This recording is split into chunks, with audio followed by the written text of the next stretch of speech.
The cold air inside the training yard smelled of metal and dust as the recruits gathered in long, uneven rows, each one showing off their bright armor and polished weapons, while their laughter filled the space with sharp echoes that bounced off the high steel walls. Joran stepped in slowly, his boots making a dull crunch on the gravel, and his eyes scanning the ground ahead, as if the earth itself could hide dangers. He wore armor that was scratched and faded with pieces that did not match in color and shape. His old leather straps looked stretched thin, and the rifle slung across his back seemed older than most of the recruits themselves. His helmet had a deep dent near the side, as if it had already saved his life once, and its visor had a faint crack that caught the light.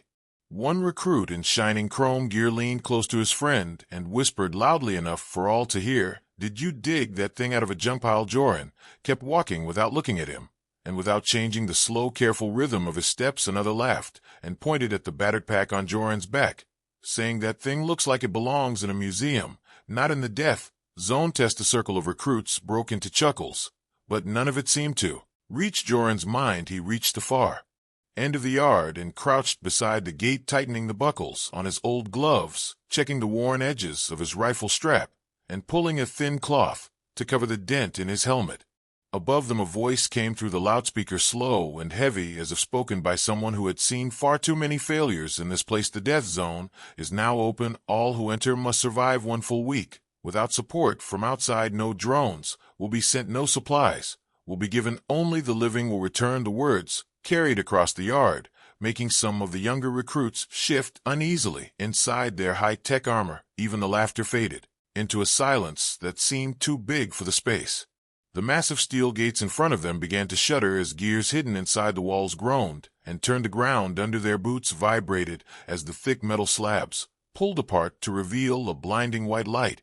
Beyond it was not sunlight, not exactly, but a pale mist that seemed to glow with its own cold life. Shapes moved inside that glow like shadows caught between two worlds. The recruits moved forward in small groups, each sticking close to those they trusted. The ones in shiny armor activated their energy shields with a hum, and the faint shimmer of light curved around them. Others sent small hover drones to scout ahead, their lenses spinning as they entered the mist.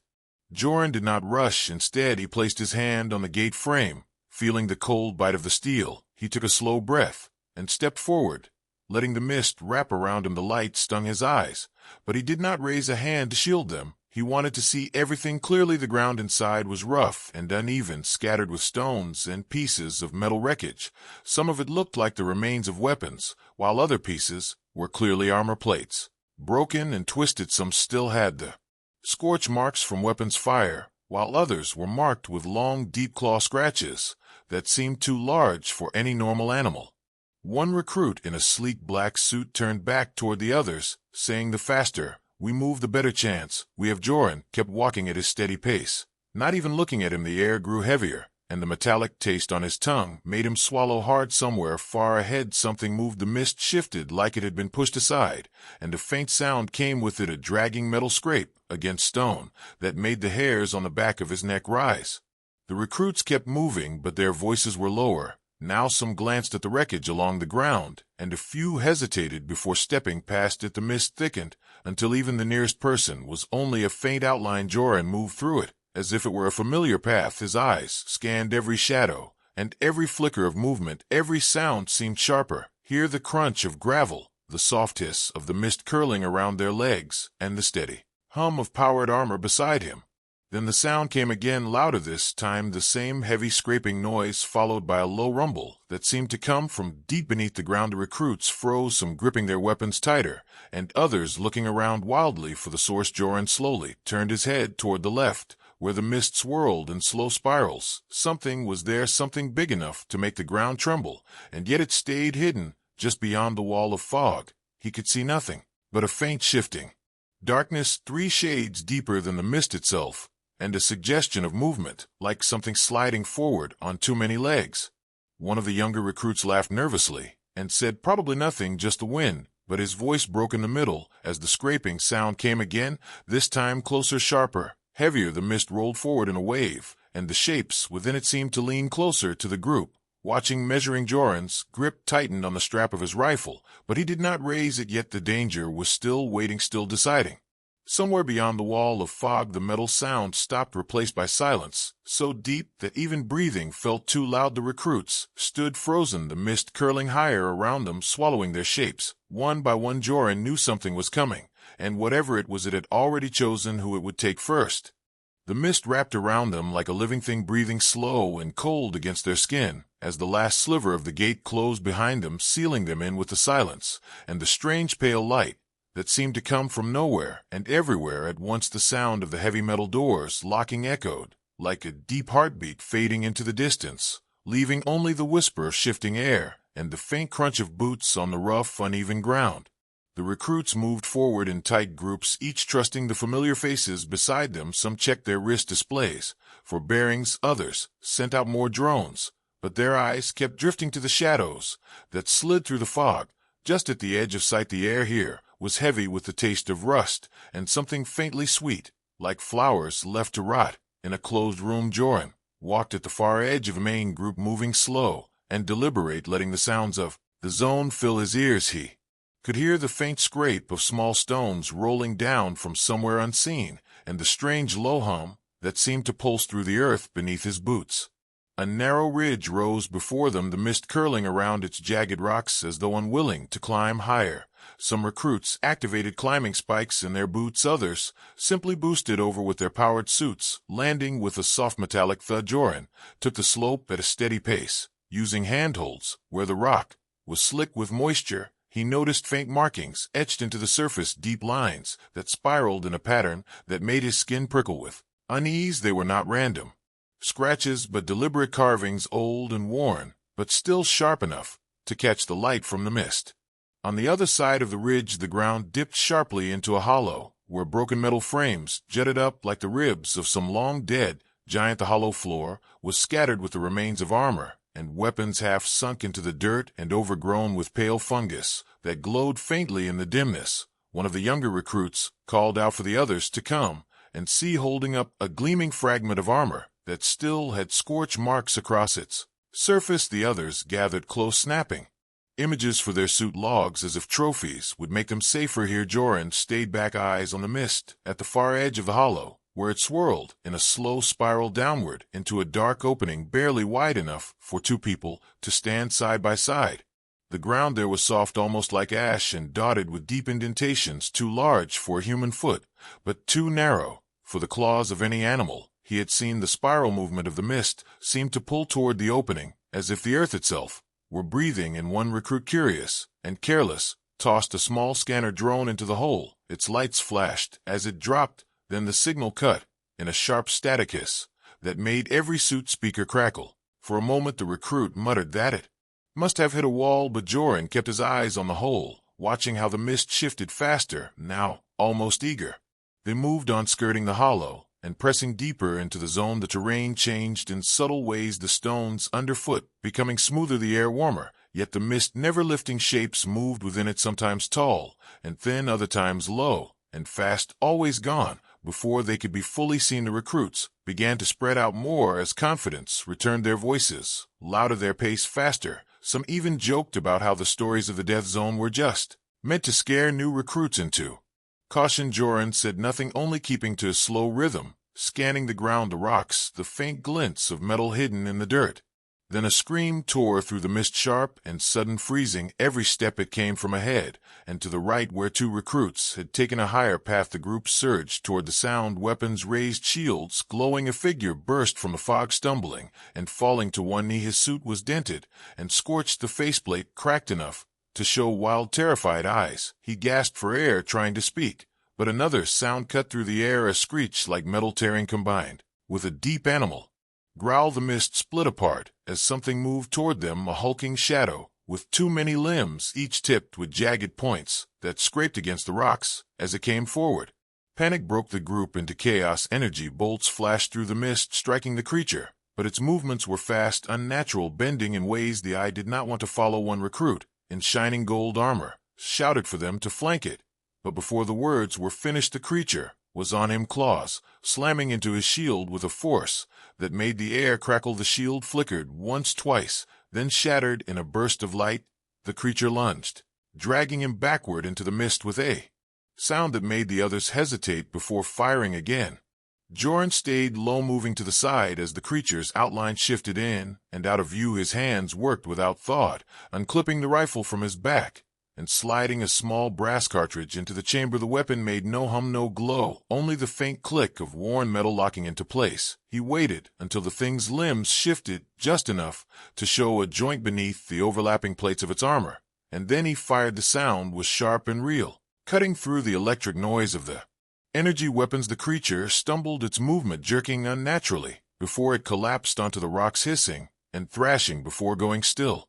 Silence followed, broken only by the hiss of cooling armor and the uneven breathing of the recruits. The one who had screamed first was gone, his path lost in the mist. The others muttered to each other about the creature, their voices tense as they studied its strange black armor and the faint shimmer that ran across its surface. Joran stepped forward, kneeling by its head and pulling one of the long curved teeth from its jaws. He turned it in his hand, watching the mist curl away from it before tucking it into his pack. Old tricks still work, he said, more to himself than to anyone else.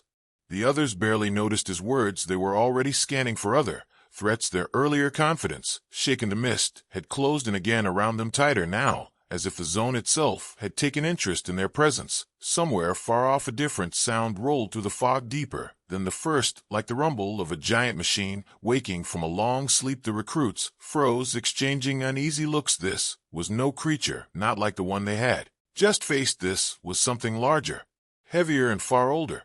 Joran glanced toward the sound, his eyes narrowing. He had heard something like it before, long ago, on a mission that had ended with him as the only one to return. He shifted the weight of his rifle on his shoulder and tightened the straps of his pack. The others argued about whether to keep moving forward or fall back toward the gate, but Joran knew the gate was too far now, and the zone did not like letting go of those who entered.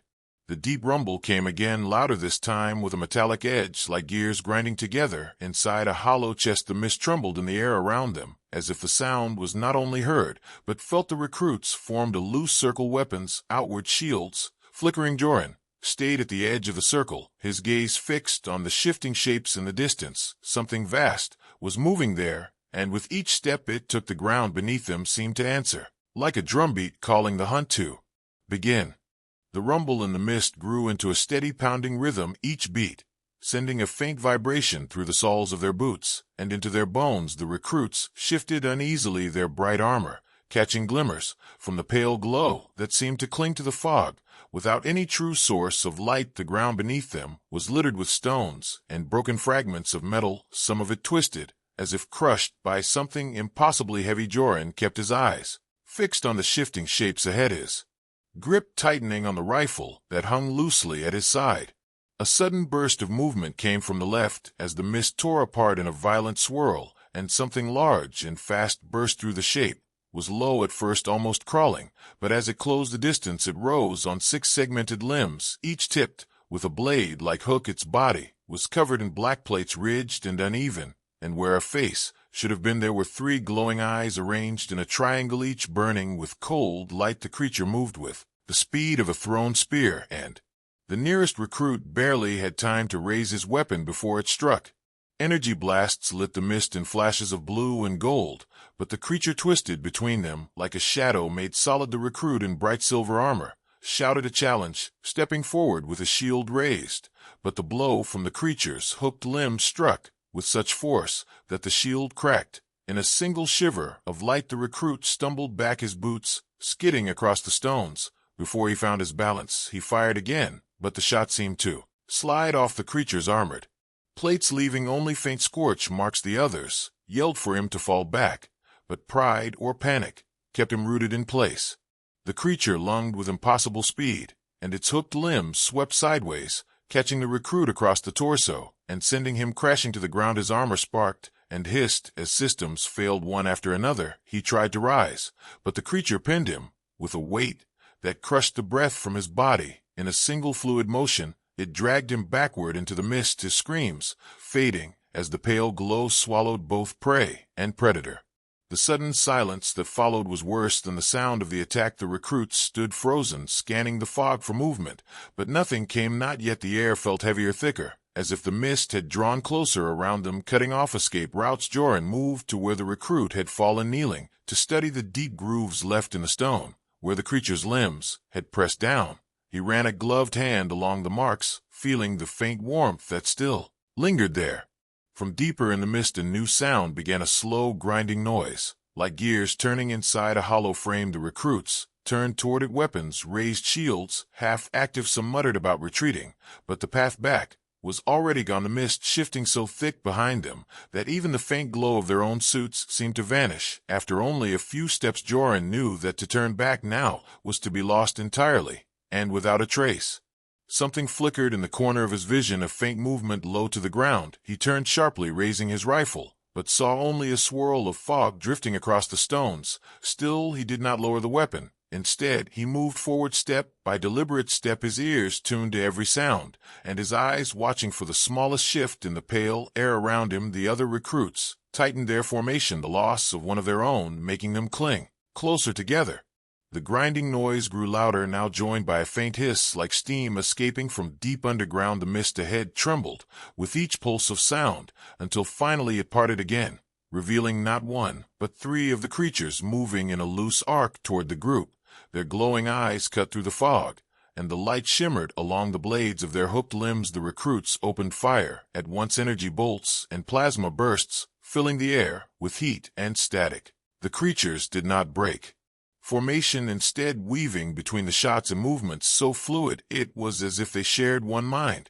One recruit broke from the line, rushing forward in a burst of bright light from his suit boosters. He leapt toward the nearest creature, blade drawn in a downward arc. The strike hit clean across the creature's plated head, sending fragments of black armor spinning into the air. But the blow did not kill it. Instead, the creature shrieked a high, keening sound that made every suit sensor spike. The other two surged forward in response, one slamming into the attacker from the side and the other hooking his leg and dragging him into the ground. His boosters sputtered out as the weight crushed him into the dirt.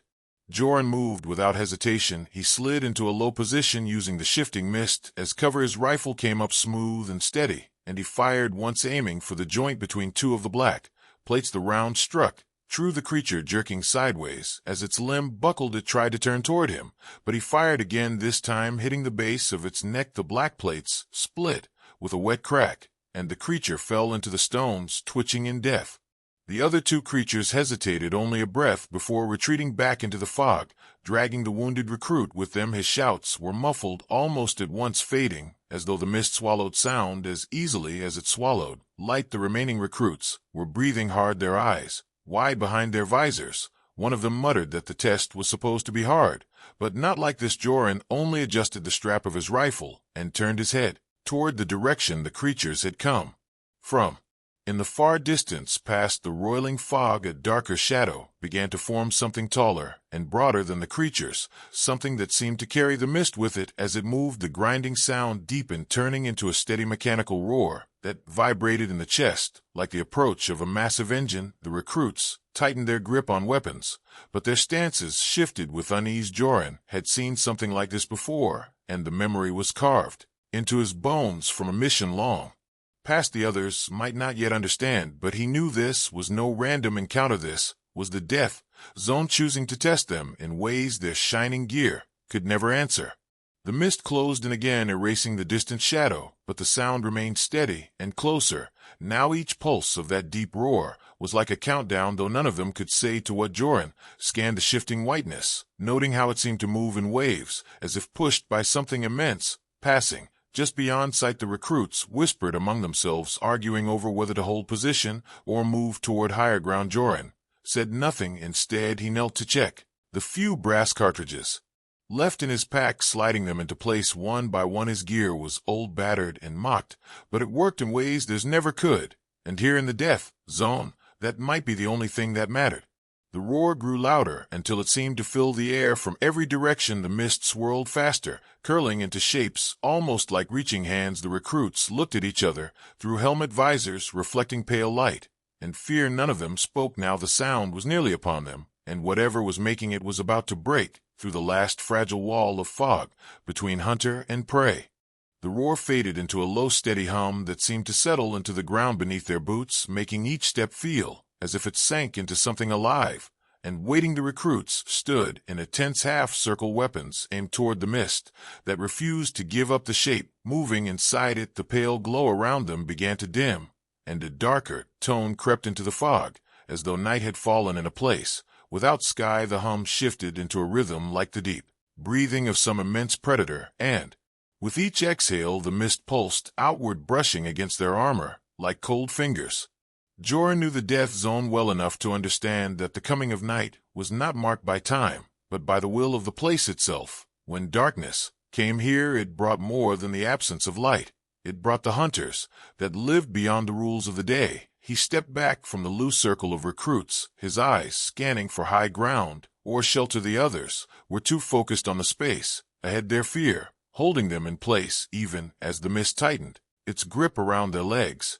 The pale light faded entirely, and in its place rose the dim shimmer of bioluminescent spores drifting through the air like slow-moving embers. Each one carried a faint blue glow, enough to make shadows crawl across the stones, yet not enough to see more than a few steps ahead. The spores clung to armor, leaving trails of light along the joints and curves of each suit, making the recruits into glowing beacons in the dark. Joran cursed under his breath, knowing this glow would draw things far worse than the plated creatures they had fought earlier.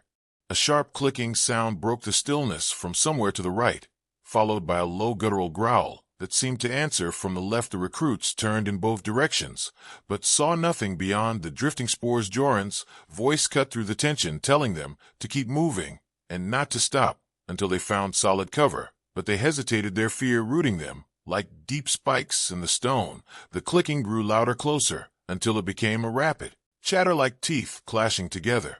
The spores ahead began to swirl in strange patterns, disturbed by movements too quick to follow.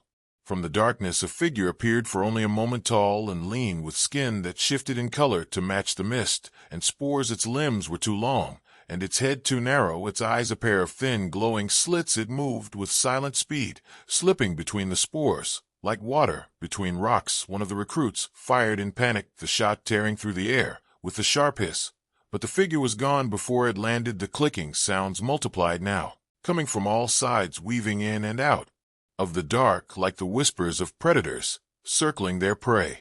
Joran turned and walked away from the group, setting his steps in a deliberate path. He moved along the base of a jagged rock wall, his hand brushing against the stone as he searched for a ledge or opening. He knew the death zone had many old places where stone met shadow in unnatural ways, and he intended to find one before the hunt truly began. Behind him the recruits began to shout as movement flickered between them. The long-limbed predators darted in and out of reach, testing their defenses. Without committing to a full strike, the air filled with the hiss of plasma fire and the smell of scorched mist, but none of the creatures fell. Joran's hand found a narrow crack in the rock, almost invisible beneath a curtain of hanging moss. He pushed it aside, revealing a gap just wide enough to slip through. Inside the air was dry and still, the faint echo of the outside noise dulled by the stone walls. He set a small trap from his pack, a simple coil of wire and weighted stones stretched across the entrance. Before moving deeper into the crevice, the space widened into a small hollow where he could crouch low and watch the mouth of the crack without being seen.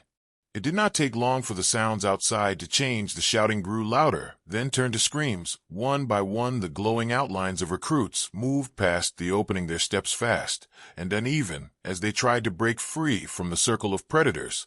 The clicking was all around them, now the sound of the hunt closing in. Joran stayed, still listening to the shift in the air that told him the first kill had been made. The predators would break the group apart, picking them off in the dark until none remained unless they found shelter of their own. A sudden sharp sound echoed through the hollow, the snap of his trap being triggered. Joran shifted forward just in time to see one of the long-limbed hunters caught at the entrance. Its leg had struck the wire, and the weighted stone swung hard into its chest, knocking it sideways into the rock. The creature hissed a sound that was almost human in tone before vanishing into the darkness. The moss curtain swayed in its wake, and the spores outside shifted in patterns that suggested the others had noticed his hiding place.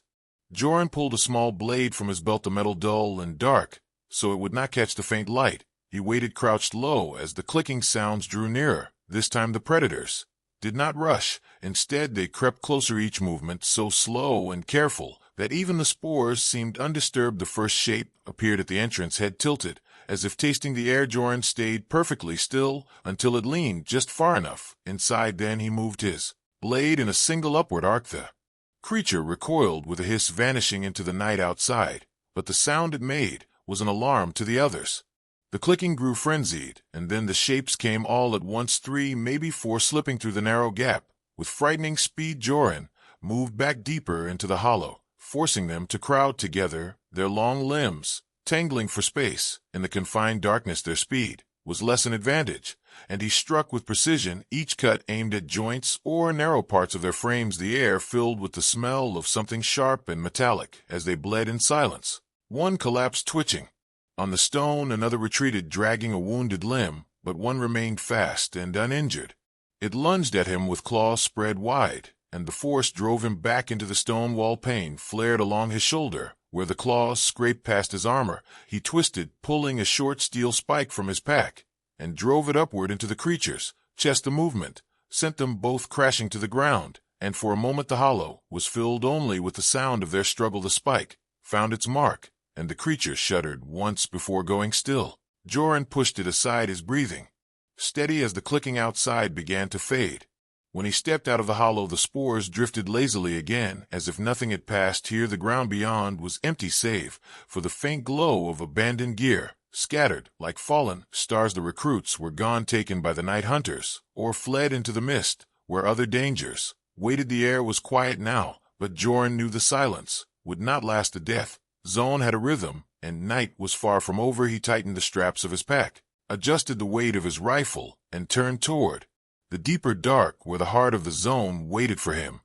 The mist was thinner here, though it still hung in the air like a restless spirit, clinging to the stones and drifting between the jagged shapes of the broken terrain. Joran moved slowly, keeping to the edges, where rock gave him cover, and the ground was less open. His boots crunched softly over grit and shards of metal that had lain here for longer than any living person could remember. Above him, the faint glow of the spores was fading, leaving only the cold, shadowed light that belonged to the death zone at dawn.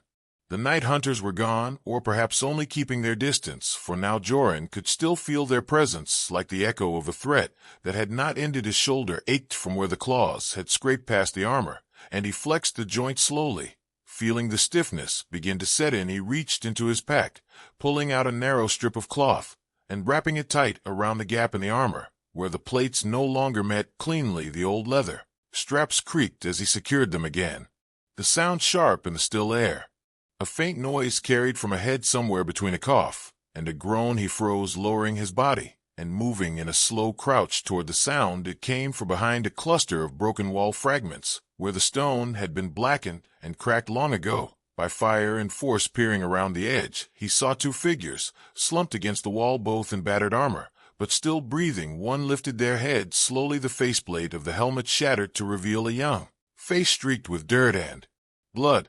Joran stepped closer, rifle still in his hands, but not raised. The 2 recruits tensed at his approach, their hands twitching toward their weapons. Before recognizing him, the one with the broken faceplate let out a sharp breath and said in a hoarse voice, "Thought you were gone too." They looked, shaken eyes darting over his old gear, as if still trying to decide whether to trust the man who carried it. Their armor was badly damaged, the power cells for their shields burned out, and the weapons they held looked almost useless. One of them explained quickly that their group had been attacked just before dawn, not by creatures, but by other humans, who came out of the mist, without warning, striking fast and silent. They had taken everything they could carry: armor pieces, weapons, power cells, even food packs, leaving the 2 of them to die in the cold. Joran listened without speaking, letting their words settle in the space between them. He had seen this before. The death zone had a way of breaking the thin line between allies and enemies. When supplies ran low and fear ran high, the hunters outside were not always the greatest danger. Sometimes it was the ones you thought you could trust. They asked if he had seen anyone else, but he shook his head slowly. His mind was already turning over the possibilities. There were not many places in the zone where humans could hide from its dangers for long. So the thieves had to be moving toward somewhere that offered shelter and resources, that meant toward the deeper ruins, near the heart of the zone, and that path was one Joran had walked before. The two injured recruits followed him as he set off again, moving with uneven steps, but determined to keep pace. He did not speak much, only warning them when to stay low, or move faster. The mist here moved differently, curling in thin streams, as if drawn toward some hidden pull. The ground sloped gently downward, and the faint sound of running water reached their ears, a rare thing in this place. Joran knew the stream ahead could be both a blessing and a trap, since predators often lingered near it, waiting for prey to come and drink.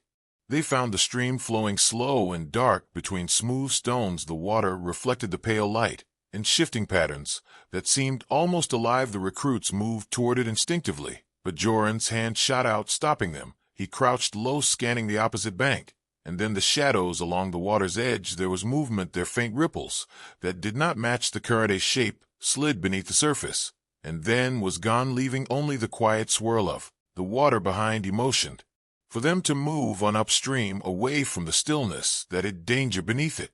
As they climbed over a low ridge, the wind shifted, carrying with it a smell that made the air feel heavier. It was smoke, faint but recent. Joran slowed, letting the scent guide him along a narrow path between leaning stone pillars. Ahead the mist thinned further, revealing the faint orange flicker of firelight dancing against the walls of a shallow ravine. He signaled for the others to stay back and crept forward until he could see into the hollow below.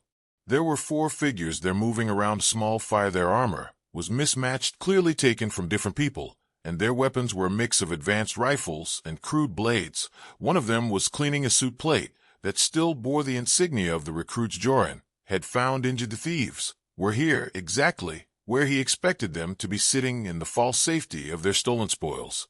The 2 recruits behind him saw them, and anger flashed across their faces. One whispered that they should rush them now, take them by surprise. Joran shook his head, the movement slow and deliberate in the death zone. Rushing in without a plan was just another way to die. He studied the hollow, noting the positions of the thieves and the paths out. He could see where the rock face curved inward, just enough to hide a narrow ledge, and where the firelight failed to reach, leaving pockets of deep shadow. He moved back from the ridge and began to speak in a low voice, telling them how they would approach. The plan was simple. They would draw the thieves' attention toward the far side of the hollow, while Joran moved along the hidden ledge to cut off their escape. When the time came, they would strike hard and fast, leaving no chance for the enemy to recover. The recruits nodded their agreement, their earlier fear replaced by the sharp focus of those who had been wronged. They moved into position, one taking the higher path, and the other circling low along the outer edge of the hollow. When they were ready, Joran slipped into the shadows and began to climb along the ledge. The rock was rough under his gloves, and the edge narrow, but his steps were silent. The thieves were talking among themselves, voices carrying just enough for him to hear fragments about easy kills and how much the stolen gear would fetch if they ever made it back out. One of the recruits kicked loose a small stone, sending it skittering down into the hollow. The thieves turned instantly, weapons raised toward the sound. In that heartbeat of distraction, Joran dropped from the ledge, landing behind them. His rifle swung up smooth and silent, and the first shot took the leader in the side. Before he could turn, the recruits surged forward from their positions, and the hollow erupted into chaos. The fight was fast, brutal, and over in less than a minute. The thieves fell one by one, their stolen weapons clattering to the stone. The fire flickered in the sudden stillness, casting long shadows over the bodies. Joran said nothing as he moved among the fallen, collecting what could be carried, and leaving the rest. The recruits stood breathing hard, their faces pale, but their eyes bright with the cold satisfaction of survival. The mist ahead thickened again, curling in strange spirals that rose and fell as if stirred by some invisible breath. Joran led the way, his steps slow and deliberate, his eyes scanning the shifting shapes that loomed out of the pale air. The path sloped downward, the ground changing from loose stone to slabs of smooth black material that rang faintly under their boots. With every step, the recruits followed close behind, weighed down with the gear they had taken from the thieves, their faces tight with exhaustion, but their grips steady on their weapons. The air here carried a hum so low it could be felt more than heard, a vibration in the bones that seemed to grow stronger the deeper they went. The slabs beneath them bore faint markings, shallow grooves that curved and crossed in deliberate patterns. Joran traced one with his gloved fingers, feeling the precision of the cut and the way it caught the faint light from the mist, he knew these marks, they belonged to a time before any human had set foot in this place before. The death zone had even been given its name. The path widened into a broad open space, where broken pillars rose like the ribs of some colossal creature long dead. Each pillar was carved with the same patterns, and in the center stood a shattered arch, its edges scorched, and cracked around the base of the arch lay the remains of machines, their shapes alien and unfamiliar, their surfaces dulled by time, but still holding a faint inner glow. The recruits slowed, staring at the sight, in silence, their earlier tension shifting into something closer to awe. Joran moved toward the arch, crouching beside one of the machines. Its form was like a coiled serpent made of metal plates, each segment lined with narrow vents. He brushed away the dust, and the faint glow brightened for a moment, pulsing once before fading again. He knew better than to touch anything more. The old machines could wake at the smallest disturbance, and when they did, they often saw anything living as an intruder to be removed. The recruits whispered among themselves, wondering what this place had once been and what had destroyed it. Joran said nothing. Instead, he motioned for them to follow as he moved toward a gap in the far wall of the open space. Beyond it lay a corridor half buried in debris, but still intact enough to pass through. The walls here were lined with the same black material as the floor, marked with runes that shimmered faintly in the dim light. The hum in the air grew louder and more focused until it seemed to come from a single point ahead. They emerged into a wide chamber where the ceiling rose high above, supported by twisted columns that seemed to grow from the floor like roots. Each column was wrapped in cables that pulsed faintly with blue light, casting shifting shadows across the room. In the center stood a massive construct, its shape part machine and part statue, the upper half resembling a towering figure with a helm, and the lower half rooted into the floor by thick cables and struts. Its eyes were dark, but the hum in the air clearly came from within its frame.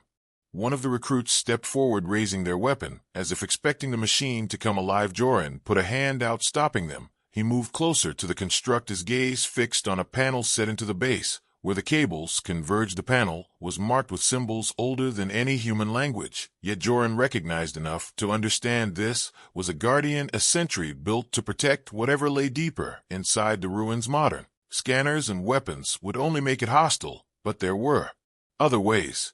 He reached into his pack, pulling out a small cylindrical device made of dull metal, worn smooth by years of handling. The recruits stared at it, unsure of its purpose. Joran knelt by the panel, fitting the cylinder into a narrow slot that seemed made for it. The hum shifted, the pitch rising slightly before settling into a slow, steady rhythm. A faint light bloomed in the Guardian's eyes, then dimmed again, as if the machine had acknowledged his presence and chosen to let them pass. The recruits exchanged glances, one muttering that it was impossible for something so old to still work. Joran only replied that old did not mean useless. Sometimes the old ways were the only ones that still understood this place. He retrieved the device and moved toward a narrow passage that opened on the far side of the chamber. The floor beyond sloped upward, and the air felt warmer as they climbed. At the top of the slope, they stepped into another open space, this one smaller, but with a clear view of the structures beyond. From here, they could see the heart of the ruins, a vast courtyard, surrounded by walls that still stood despite the centuries of decay. In the center was a massive tower, its surface covered in the same runes, but brighter, stronger, as if whatever power ran through the ruins was concentrated there. Even from this distance, they could see movement at its base, shapes too large to be human, patrolling slowly through the mist. Joran studied the tower and the creatures guarding it. Their forms were bulky and heavily armored, their movements precise and measured like machines, following a set path. He knew they would not tire or be distracted, and that to face them directly was to invite death. Instead, he led the recruits along the wall, keeping to the shadows where the mist clung thicker. They moved in silence, skirting the edge of the courtyard until they reached a section of the wall that had partially collapsed. Beyond it lay a narrow stair spiraling downward into the dark. Joran went first, the steps creaking faintly under his weight. The air here was cooler again and carried the faint metallic tang of old machinery. The stairs ended in a small chamber lit by a single strip of pale blue light that ran along the ceiling. In the center was a raised platform, and on it a console of alien design, its surface smooth and without any visible controls. Joran approached, slowly reaching out to touch the surface. The light shifted, patterns forming beneath his fingers, the runes glowing brighter. In response, he moved his hands in deliberate motions, tracing paths between the symbols. The recruits watched as a section of the far wall slid open, revealing a tunnel that sloped upward toward the tower's base. The hum of the ruins deepened, now resonating through the tunnel like a warning or perhaps a welcome. Without speaking, Joran started forward. The recruits, following close behind, the tunnel walls were lined with pipes and cables, some still pulsing with faint light.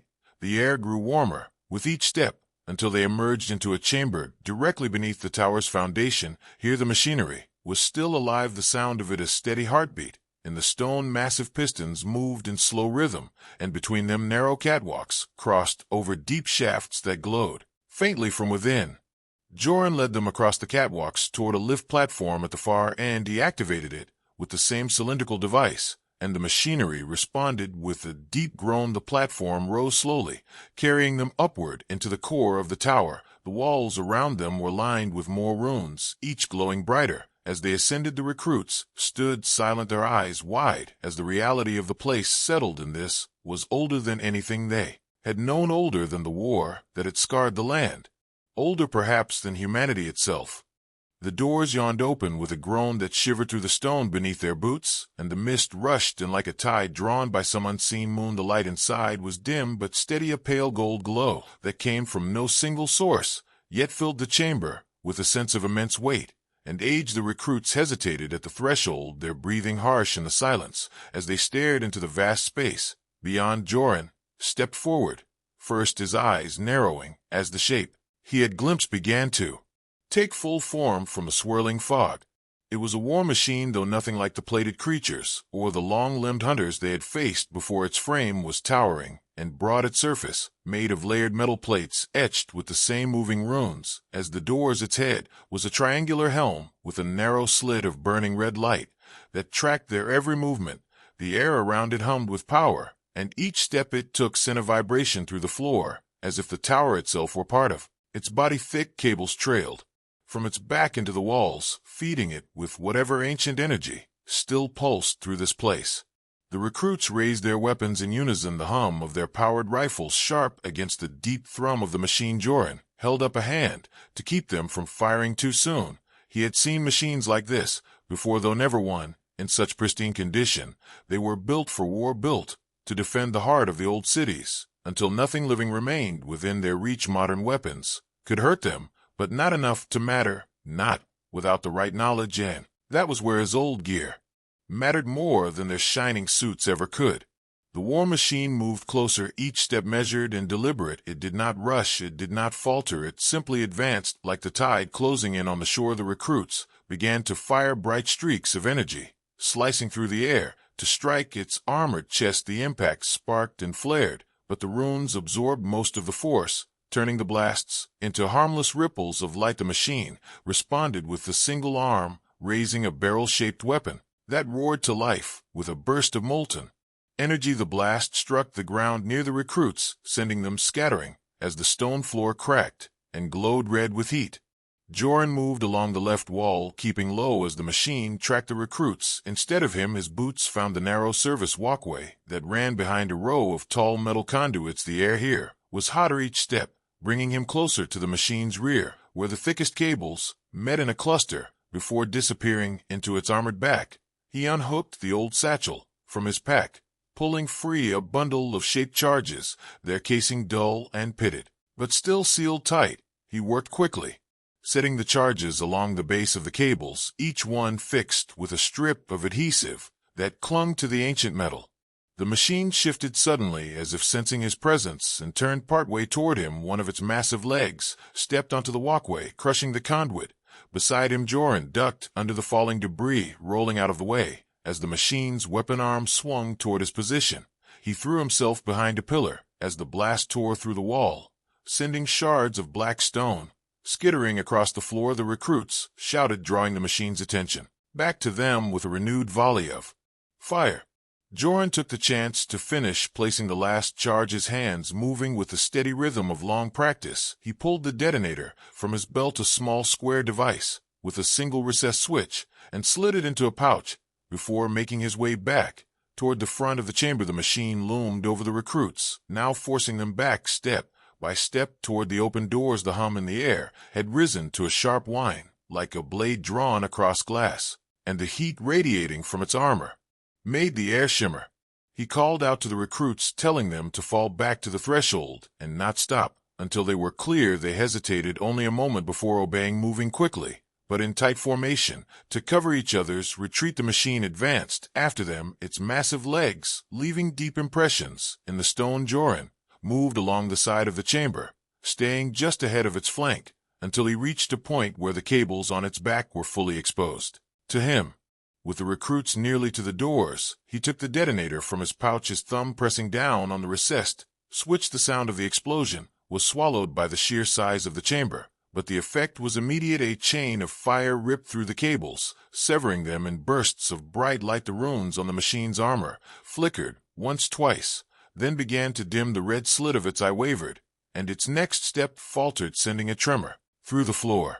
It turned toward him, now its movement slower, less certain. He moved quickly, staying ahead of its unsteady advance, leading it away from the recruits and deeper into the chamber. The hum had dropped to a low, uneven pulse, but the machine was still dangerous. Even wounded, it raised its weapon arm again, but the charge was weak, the blast striking far wide of him and leaving only a scorch mark on the wall. Joran kept moving until he reached the far end of the chamber, where a jagged section of floor opened into a shaft that dropped deep into the earth.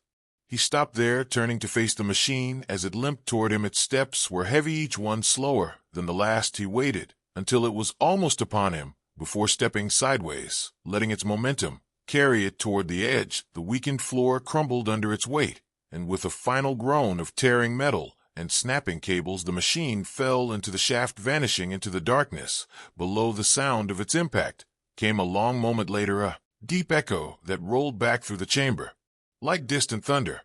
Joran turned and made his way back to the doors, where the recruits stood watching, wide-eyed and silent. The pale gold light behind them seemed dimmer now, without the hum of the machine to fill the air. He walked past them without a word, leading the way down the steps and into the mist beyond. The path back to the death zone's edge would be no easier than the way in, but with the tower's guardian gone, they had a chance, and in this place a chance was more than most ever got.